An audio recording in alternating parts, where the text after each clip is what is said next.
Aujourd'hui, on vous parle du jeu Le Hobbit, l'histoire d'un aller-retour. Ce n'est pas une parodie d'un film de mauvais genre. Chaque joueur va donc disposer d'un petit livret comme ceci. Chaque histoire correspond du coup à une aventure qu'on va devoir chacun réaliser. Comment se déroule du coup une partie? On va prendre en exemple le chapitre 1. Dans le chapitre 1, du coup, l'objectif c'est de devoir récupérer tous les nains, frayer un chemin pour hop, les rejoindre tous à cul-de-sac. Une fois qu'un joueur a coché les 12 nains, on va donc arrêter immédiatement la partie et comptabiliser les points de victoire. Comment se déroule un tour? Hop, on lance les dés.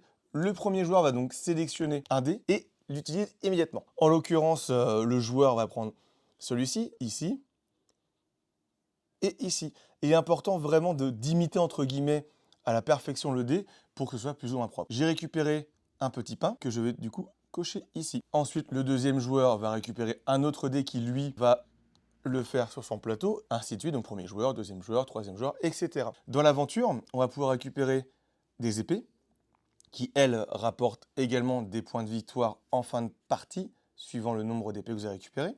On va pouvoir également voir Thorin et Gandalf, qui rapportent des points de victoire, et si un joueur arrive en premier à voir Thorin ou Gandalf, les autres joueurs vont donc griser ici, ils n'auront pas le bonus de points de victoire. On va pouvoir récupérer des épées, des petits pains, mais également du coup les chapeaux de Gandalf. Quand un joueur récupère le chapeau de Gandalf, on va cocher soit un ici, soit directement un ici, enfin où vous voulez.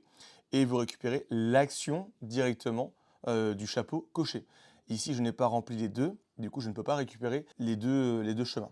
Si un joueur récupère un dé action et qu'il ne souhaite pas l'utiliser, il va pouvoir faire un cambriolage et choisir du coup une des actions ici. Donc hop là, je peux prendre celui-ci. Oh mince, il me manquait ici.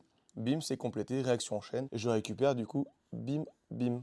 Alors, chose importante, c'est qu'on peut repasser entre guillemets sur un dé. Donc, admettons, je récupère une croix. J'ai besoin d'avoir celui-ci, je peux mettre la croix par-dessus parce que les chemins correspondent. Ce qui est aussi important à savoir, c'est qu'on peut mettre dans n'importe quel sens les petits dés.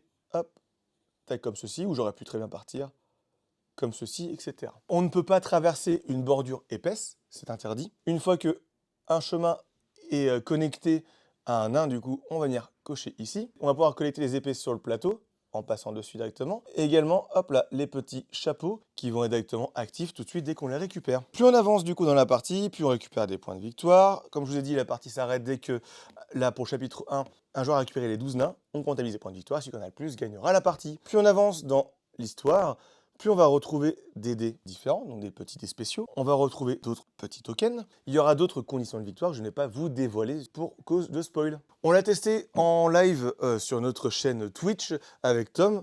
En vrai, on a directement terminé la première partie, on a voulu en faire une deuxième. Et on a refait automatiquement le chapitre 1 parce qu'on trouvait qu'on était assez mauvais, etc. Ce qui est plutôt cool, c'est qu'il y a une bonne rejouabilité parce que j'ai testé sur la deuxième partie une technique différente. J'ai un peu rush, donc j'ai accéléré le fait de récupérer tous les nains et j'ai essayé de récupérer qu'un seul élément, donc les épées. Et du coup, j'ai gagné la partie, alors que, à contrario, la première partie qui était un peu l'expérience de découverte, Tom a gagné. Ce jeu est fait pour toi si tu cherches du coup un jeu qui est plutôt facile d'accès. Ils disent 10 ans sur la boîte. Honnêtement, à 8 ans, on peut commencer à y jouer. Enfin, c'est pas très compliqué. Ça fait vraiment le côté labyrinthe qu'on va devoir créer soi-même. Pour le prix de 30 euros, le matériel est plutôt qualitatif et il y a de la quantité. Les règles sont plutôt faciles d'accès. Je les ai lues un matin en 5 minutes. On ouvre, on peut directement jouer. Comme je vous ai dit, on lance les dés. Chaque joueur prend un dé. On l'applique immédiatement. On respecte les conditions de pouvoir tourner le chemin dans le sens qu'on veut. On traverse jamais une clôture. On récupère un dé token, on récupère le token qui vont avec. Ou alors, si on ne veut pas récupérer le bonus du dé, on prend directement l'action cambriolage. Tous ceux qui sont fans de la saga du Hobbit et un Anneaux, ils vont s'y retrouver. Honnêtement, si vous n'êtes pas fan, regardez les films. Et en plus, il n'y a pas besoin vraiment d'être fan. C'est juste une thématique collée sur un jeu qui est excellent. C'est Rainer Knizia qui a fait le jeu, donc c'est plutôt un auteur qui est assez réputé. Un grand merci à Novalis pour l'envoi de la boîte et amusez-vous bien.